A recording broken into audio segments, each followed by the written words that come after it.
ba điện thoại. Ok, đi luôn. Sợ rẻ. Ô, gục à.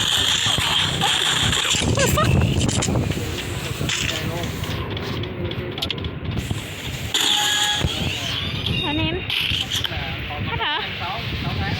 Ủa tôi cái gì vậy? Cái gì anh em? Hát thật rồi. Mẹ nó ơi. Mẹ ơi anh em ạ. Mình đã bong keo sang đây.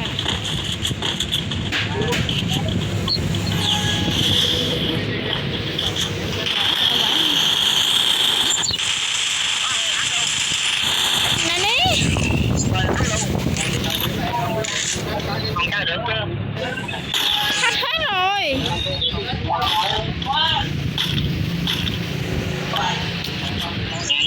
Chai này, mình rút xuống là chai này. Hát rồi anh em ơi. Chứ còn anh em tránh xa những cái loại này ra cho nên mình sẽ báo cá những cái loại này. Đúng rồi, rút xuống rồi.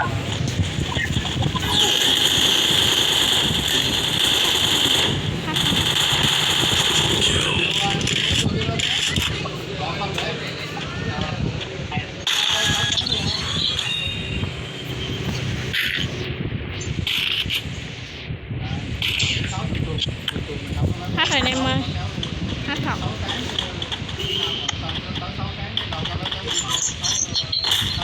Anh em ơi. Hát. Hát quay trở lại FIFA rồi anh em ơi.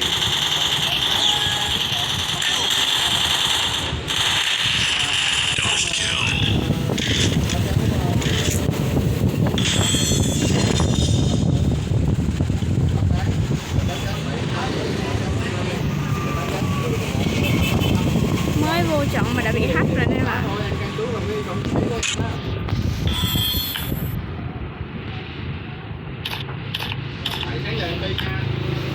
bây giờ là mình một xíu nha anh em. Mình báo cáo bên garena nè, mình không thể để garena làm ăn vậy được.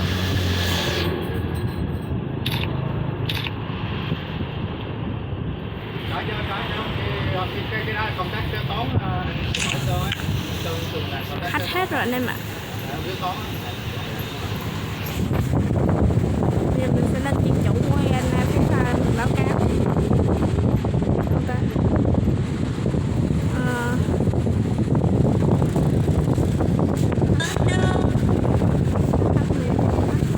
Hack to.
chia sẻ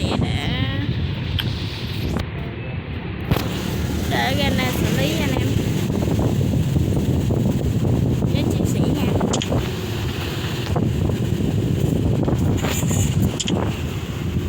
Đi trong này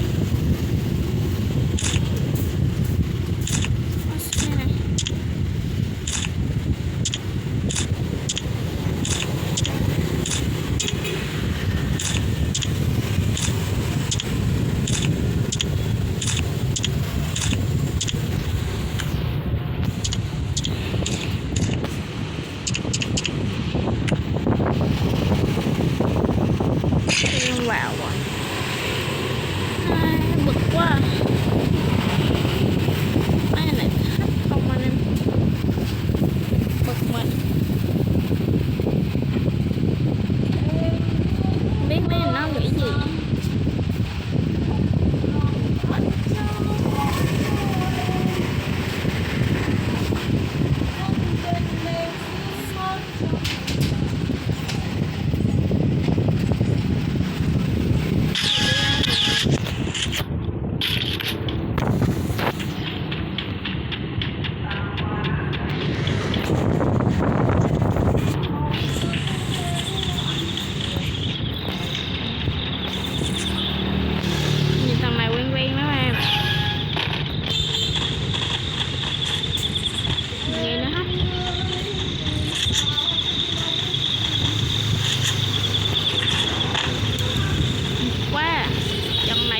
Một sao vô lý gặp mình cũng đấm cho mấy khác nữa.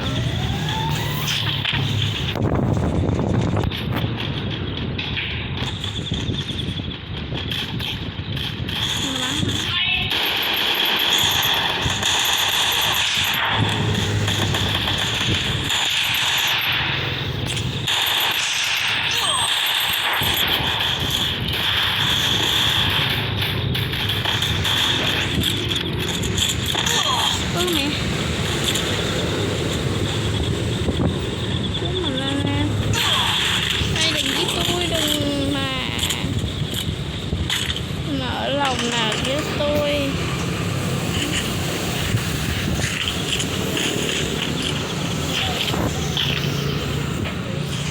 Ôi, nắm huyền thoại à.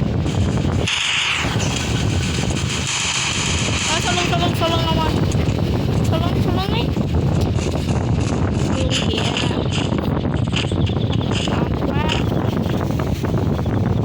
Cái gì? Trên tôn à? Tôn ngộ không à?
Cái gì ngay bàn cơm đó con gái.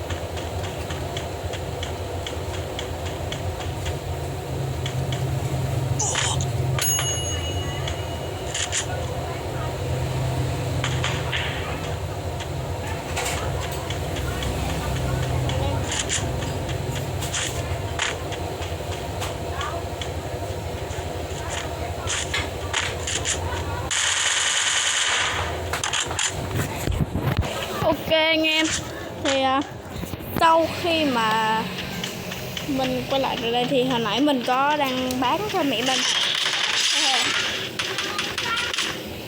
Mình bán cho mẹ mình.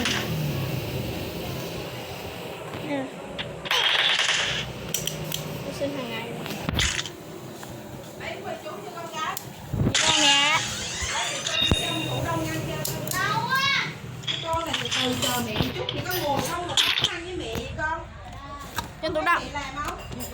Trên tủ đông mà. Dạ, cái quạt nó bị sao mà. Quạt nó đâu có sao. Ủa. Không hiểu là kiểu lý do tại sao mà.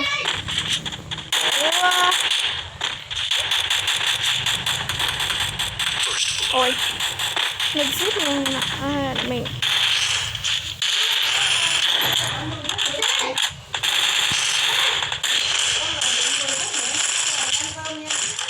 dạ vâng ạ. Đi xem nào. Nào dưới nào. Mày. Mày.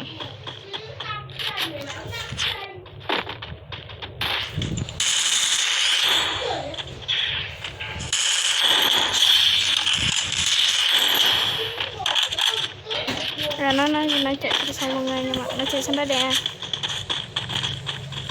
Mình ngu. Mình biết ngay mà em.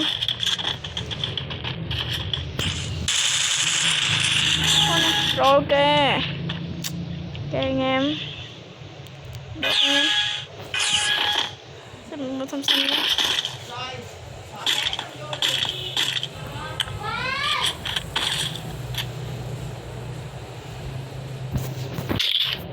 Để mình xem. Xem không? Nó cọp bị gì nữa. Mình lão ca, ổng thì lão cọp. Cọp ca cọp. Mình thêm một đứa dưới đây rồi. Một đứa dưới nha anh em. Một đứa dưới. Mình thấy hả? Nó quay video.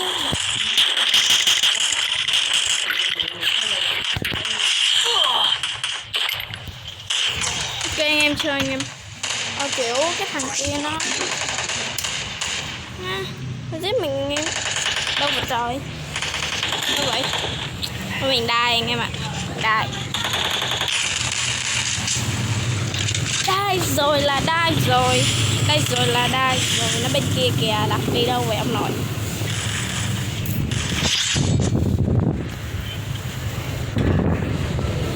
Không biết là ông nào đang đọc cái gì nữa.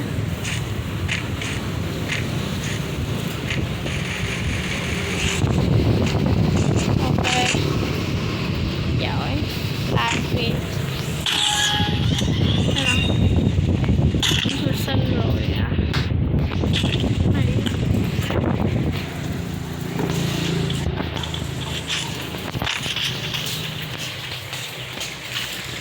Ok.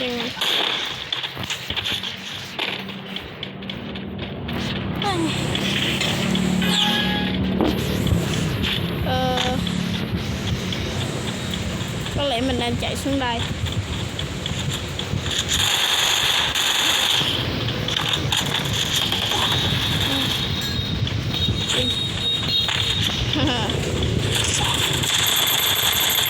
Ok này.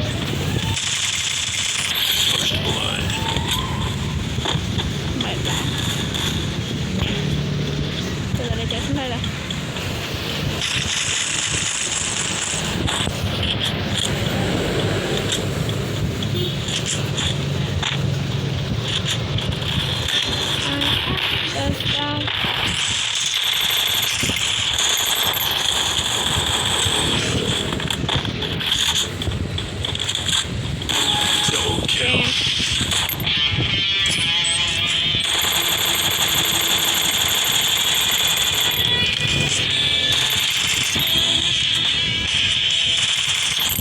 Ok anh em.